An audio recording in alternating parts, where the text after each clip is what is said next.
I'm Ted Turner, and welcome to Ted Turner's Colorized Classics. Now, the colorization of these films may not agree with some people's artistic sensibilities, but they're mine, and I can do anything I want with them. Na na na na na. In 1987, the colorization of classic movies was one of the most highly debated topics in Hollywood, as Ted Turner had acquired the rights to MGM's back catalogue of movies and thought a new lick of paint would increase their chances of being screened on television. This is outrageous. I shall report it to the Angry.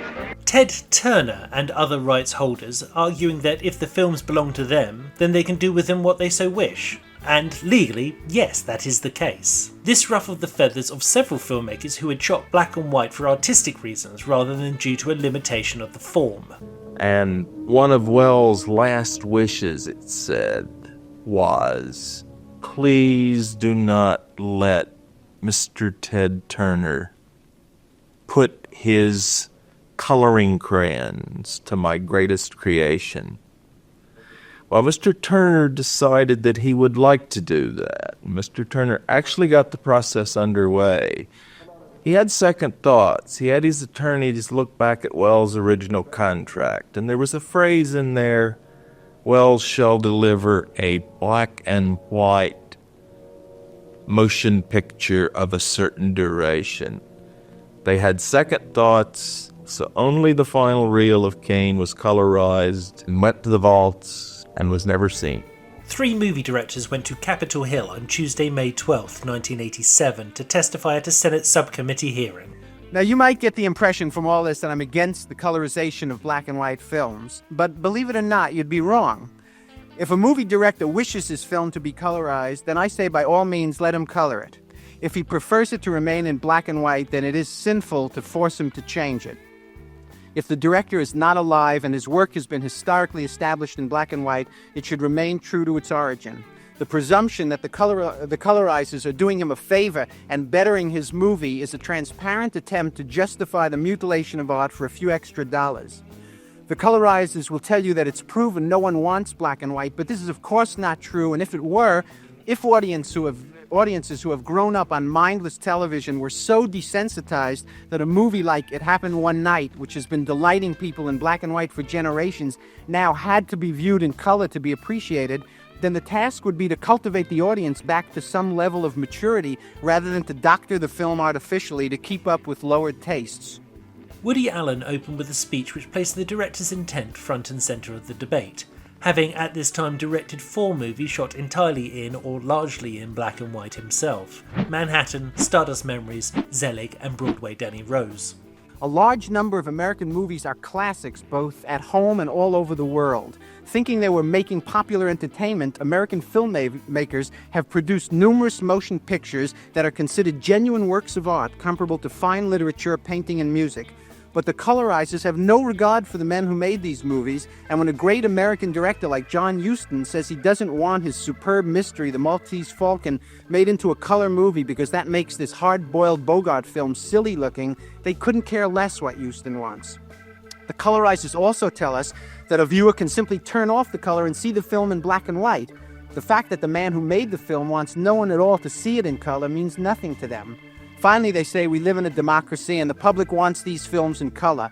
But if members of the public had the right to demand alterations to suit their taste, the world would have no real art. Nothing would be safe. Picasso would have been changed years ago, and James Joyce and Stravinsky, and the list goes on.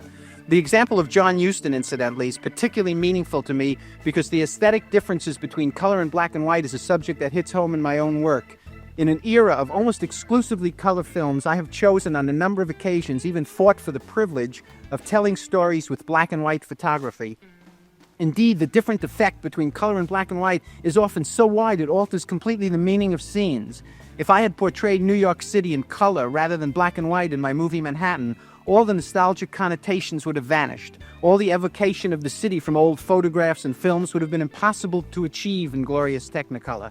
Next to speak was the director of One Flew Over the Cuckoo's Nest, Milos Forman, whose career started in what is now known as the Czech Republic in the 1950s. That the only United States ambassador who is welcomed with open arms and love and admiration by everybody everywhere is American film. The emotional impact American movies have on hundreds of millions of people everywhere, every day is astonishing, and we all can be very proud of it. You give the audiences Hollywood glamour and they admire the glamour. You show them films showing our dark sides, criticizing ourselves, and they admire our freedom with which we can talk about ourselves. So whichever end of the stick you grab, the American film always wins, except at home. You can imagine how saddened I was when, after coming to the United States, I learned that this wonderful and proud ambassador of our culture, when they return home, and I mean the homes of people on television, they are treated by the money people not even as second-class citizens. They are treated as sausages on the butcher block. They are cut, they are colorized, they are panned, scanned, sped up, altered.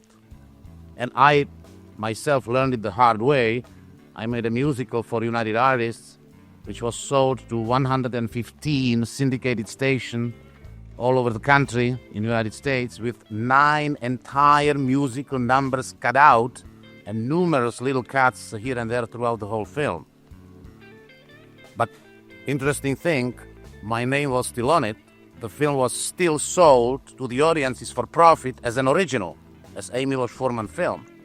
When I asked the lawyers if there is any way to protect my work against this mutilation, I was told, if you are not protected by your individual contract, there is nothing in American law which protects the rights of creative authors of motion pictures. Forman making an interesting argument that if someone changes your art, are you still the artist? If I commission a painting, and it doesn't matter if it is a Picasso or from an unknown, it is mine. I paid for it, and I can do anything. Anything, it's mine. I can do anything. I own it. Nobody can protect the painting against me doing anything with it I wish. I can change colors. I can alter the lines. I can even cut a few inches here and there to accommodate better the space of my wall. But should I still be able to sell this Picasso or an unknown for profit as the original work? I believe not. I realize that I am hired and paid by the money people to make a film. But so was Michelangelo, whom Medici hired and paid to paint the Sistine Chapel. And still none of the Medicis went inside during the night and changed colors or repainted or otherwise altered Michelangelo's work. But of course, these were the Middle Ages. Or were they, right? Please understand one thing. I'm not saying that our films are untouchable, that nothing can be altered. Of course, everything can be altered. But the only person who should have the right to alter or supervise such alterations are the creative authors of the work, nobody else.